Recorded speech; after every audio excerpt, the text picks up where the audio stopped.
स्वागत है आप सभी का हमारे YouTube चैनल राज कहानी पर। आज हम आपको फिर से एक नई कहानी से रूबरू कराएंगे। आज की कहानी सौतेली माँ का धोखा। तो शुरू करते हैं हम अपनी इस कहानी को। कहते हैं कि किसी गांव में एक विधवा अपने सौतेले बेटे के साथ रहती थी। पति की मृत्यु के बाद वह बहुत दिनों तक जब उन्हें गांव में कोई काम ना मिला तो वह दोनों काम की तलाश में घर से निकल पड़े। रास्ते में चलते चलते लड़का इधर उधर अपनी गुलेल से पत्थर मारता चल रहा था। शाम होने तक उसने कुछ चिड़ियों का शिकार कर लिया और वह जंगल की दूसरी तरफ पहुंच गए थे। लड़के ने आसपास से कुछ सूखी लकड़ियां इकट्ठी की और आग जला दी और अपनी माँ से कहने लगा कि तुम इन चिड़ियों को भूनो, तब तक मैं अपने खाने पीने का कुछ और देखता हूँ। चलते चलते वह पास के गांव में पहुंच गया। वहां उसने एक ऐसी जगह को देखा जहां एक पत्थर की मूर्ति लगी थी। उस मूर्ति के हाथ में एक रस्सी थी और मूर्ति के ऊपर लिखा था, जो भी इस रस्सी को अपने आप से बांध लेगा वह बहुत शक्तिशाली हो जाएगा। तब लड़के ने उस मूर्ति के हाथ से रस्सी को खींचा और अपनी कमर में बांध लिया। रस्सी कमर में बांधते ही उसे ऐसे लगा कि उसके शरीर के अंदर कुछ तेजी से बह रहा है। उसके हर अंग में शक्ति भर रही है। अपने को जांचने के लिए उसने पास का एक पेड़ पकड़कर खींचा और वह जड़ के साथ ही जमीन से उखड़ आया। उधर लड़के की सौतेली माँ जंगल में चिड़िया ढूंढ रही थी। तब वहां एक लुटेरा आया। अकेली स्त्री को जंगल में पाकर वह उसके पास आया और बोला कि अगर तुम चाहो तो मैं तुम्हें अपने घोड़े की पीठ पर बैठाकर ले चल सकता हूँ। विधवा स्त्री ने साफ इनकार कर दिया। जब लुटेरे ने कई बार जिद की तो स्त्री बोली, मेरा पीछा छोड़ दो, मेरा बेटा किसी भी समय आ सकता है और वह तुम्हें मार डालेगा। लेकिन लुटेरे का दिल उस सुंदर स्त्री पर आ चुका था।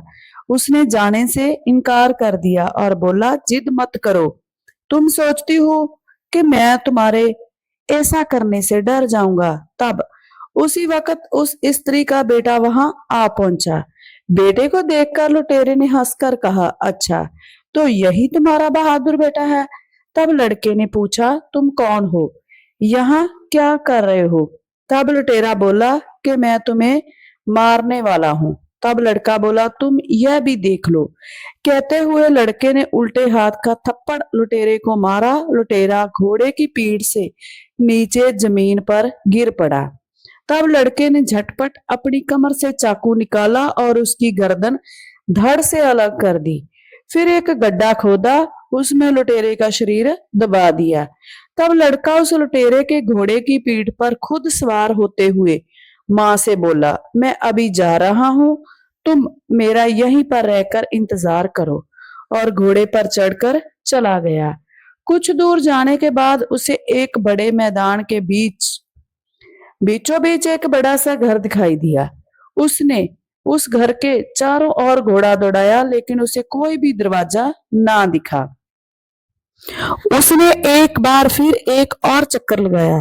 तब इस बार उसे खुला हुआ एक बहुत बड़ा दरवाजा दिखाई दिया। घोड़े को बाहर बांधकर वह घर में चला गया। सामने सीढ़ियां दिखाई दे रही थी। वह ऊपर चढ़ गया। वहां उसने एक बड़ी मेज पर खाने की 7 थालियां देखी, जिसमें खाने का सामान भरा हुआ था। कई बोतलें शराब की भी रखी हुई थी। उसने हर थाली में से थोड़ा थोड़ा खाना खाया और हर बोतल में से थोड़ी थोड़ी शराब पी ली। अब वह ऐसी जगह ढूंढने लगा जहां वह छिपकर देख सके कि आगे क्या होता है। छिपने की कोई जगह ढूंढते हुए वह एक ऐसे कमरे में पहुंचा जहां सुरक्षित करके लाशें रखी हुई थी। लड़का समझ गया कि हो ना हो यह लुटेरों का ही घर है। अभी वह कमरे में पहुंचा ही था कि लुटेरे कमरे में तेजी से आए और अपनी अपनी जगह खाना खाने बैठ गए। उनमें से एक बोला, किसी ने मेरी प्लेट में से कुछ खाया है। तब दूसरा भी बोल पड़ा, मेरे में से भी। और फिर सारे एक साथ बोले, मेरे में से भी। वे सब घबरा गए, लेकिन फिर भी उन्होंने खाना खाया। जब वे खाना खा चुके थे, तब उन्हें ख्याल आया कि एक कुर्सी तो खाली है। उन्होंने आसपास एक दूसरे को गिना और अपने एक साथी को कम पाया। वे आपस में बातें करने लगे, हम लोग तो साथ में थे, हम में से कोई एक नहीं लौटा। दूसरा बोला, जरूर कोई ना कोई बात है, कहीं ऐसा तो नहीं कि हमारा एक साथी मर गया हो। तब एक लुटेरा बोला कि मैं खास कमरे में जाकर देखता हूं कि वहां का क्या हाल है। यह खास कमरा वही था जिसमें लड़का छिपा हुआ था, जहां सुरक्षित की गई लाशें रखी हुई थी। इस कमरे में लड़का दरवाजे के पीछे छिपा हुआ था। जैसे ही एक लुटेरा कमरे में घुसा, उसने उसका गला काट दिया और लाश को तो ले जाकर अस्तबल में फेंक आया। जब अपने साथी को देखने वहां दूसरा गया, तो लड़के ने उसका गला भी धड़ से अलग कर दिया। इसी तरह एक एक करके वह 6 लुटेरे उसे कमरे में गए और लड़के ने सबको गले काट काट कर लाशों का ढेर लगा दिया। यह सब करके लड़का वापस जंगल में चला गया और अपनी माँ के साथ लौटा। इस घर को अब उन्होंने अपना घर बना लिया। लड़का शिकार करके लाता था, कुछ बेच देता, कुछ खाता था। अब माँ बेटे को खाने पीने की कोई कमी ना थी। माँ घर देखती, बेटा शिकार कर लाता। जिंदगी आराम से चलने लगी। एक दिन जब लड़का शिकार करने गया, तब लुटेरों का पुराना दोस्त उधर से गुजरा। वहां पर एक विधवा स्त्री को अकेले रहते देखकर वह हैरान हो गया। तुम यहाँ एकदम अकेली क्या कर रही हो? विधवा ने कहा, मैं अकेली नहीं हूँ, मेरा बेटा भी मेरे साथ है।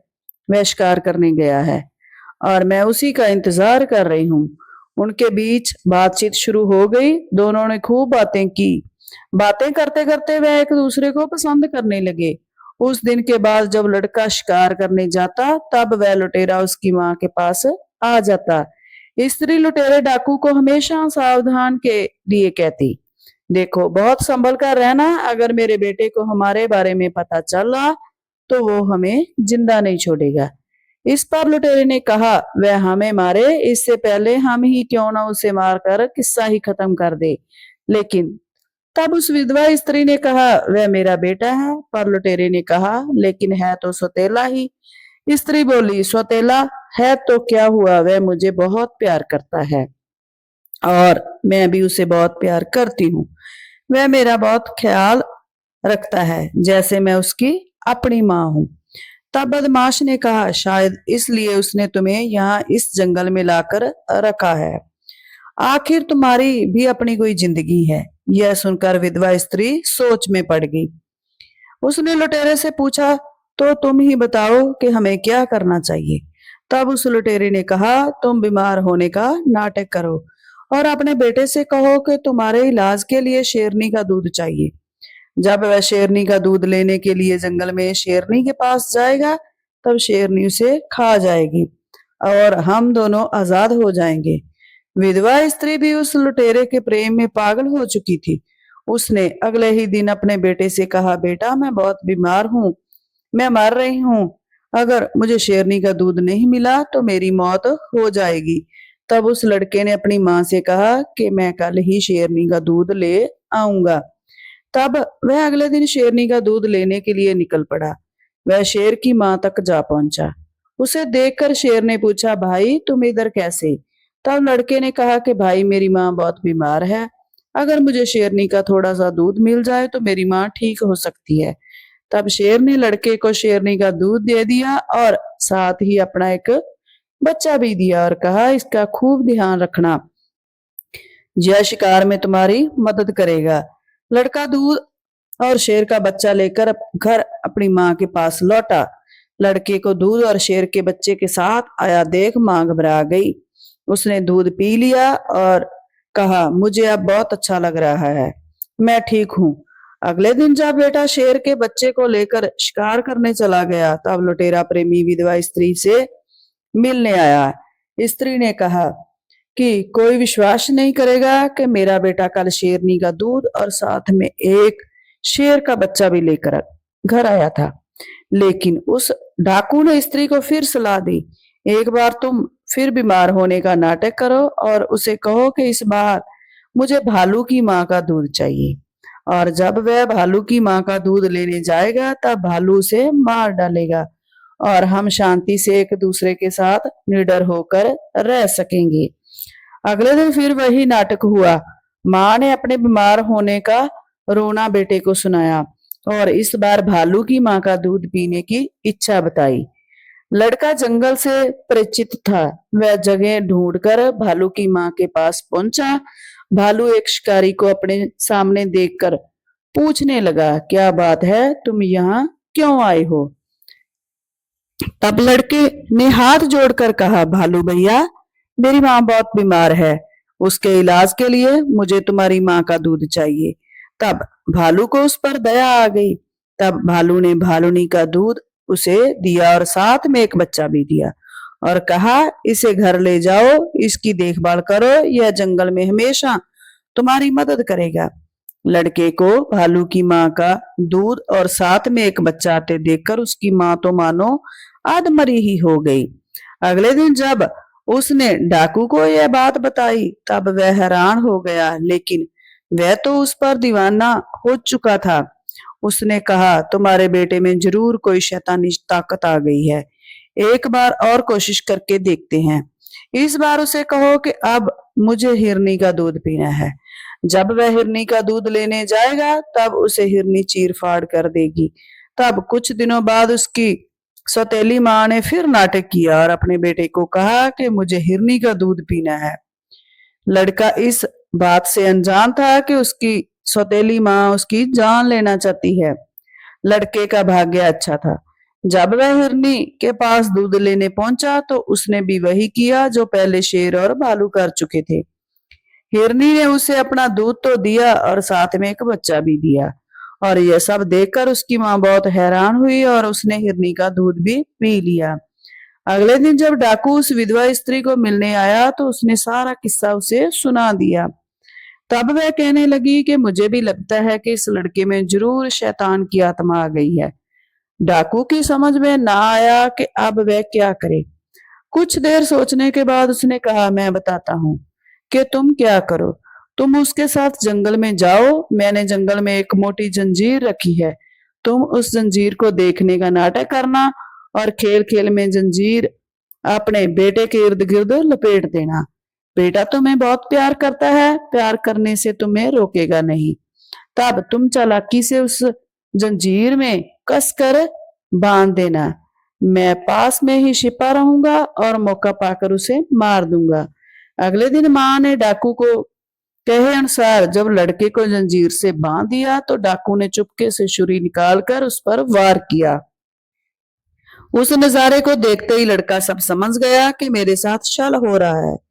तब उसने बड़ी जोर से एक तेज साफ आवाज लगाई, शेर के बच्चे, भालू के बच्चे, हिरनी के बच्चे, जल्दी आओ, मुझे बचाओ। उनकी पुकार जंगल में फैलते ही दूर से गहरी दहाड़ों का जवाब आया। कुछ ही क्षणों में वहां शेर, भालू और कितने ही और जानवर इकट्ठे हो गए। उन्होंने चारों ओर से उनको घेर लिया। उन्हें भागने की कोई भी गुंजाइश ना थी।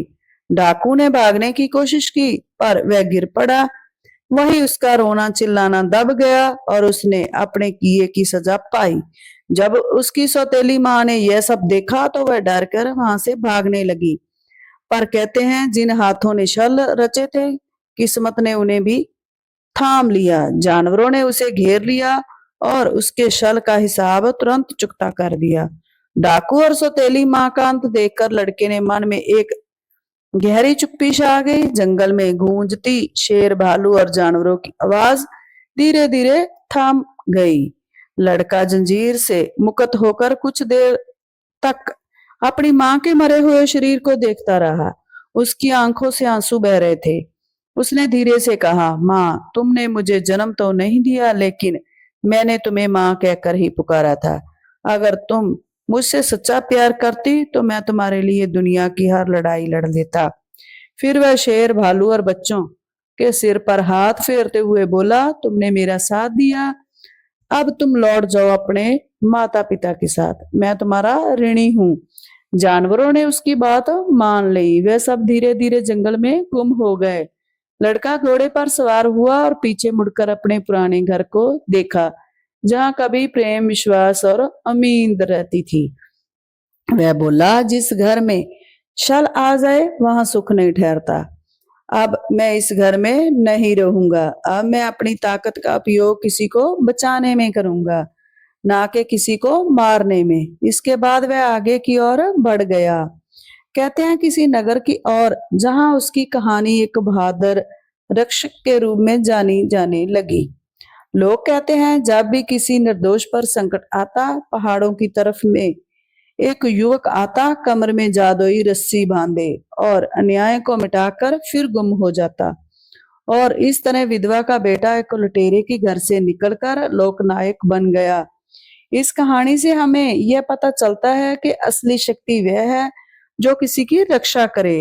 और हमें कहानी से यही सीख मिलती है कि सच्चाई, साहस और अन्याय हमेशा जीतते हैं, और जो दूसरों को नुकसान पहुंचाने की कोशिश करता है उसका अंत बुरा होता है। तो दोस्तों, यदि आपको हमारी यह कहानी अच्छी लगी तो हमें कमेंट करके जरूर बताइए, और हमारे चैनल को सब्सक्राइब, लाइक और शेयर जरूर करिए।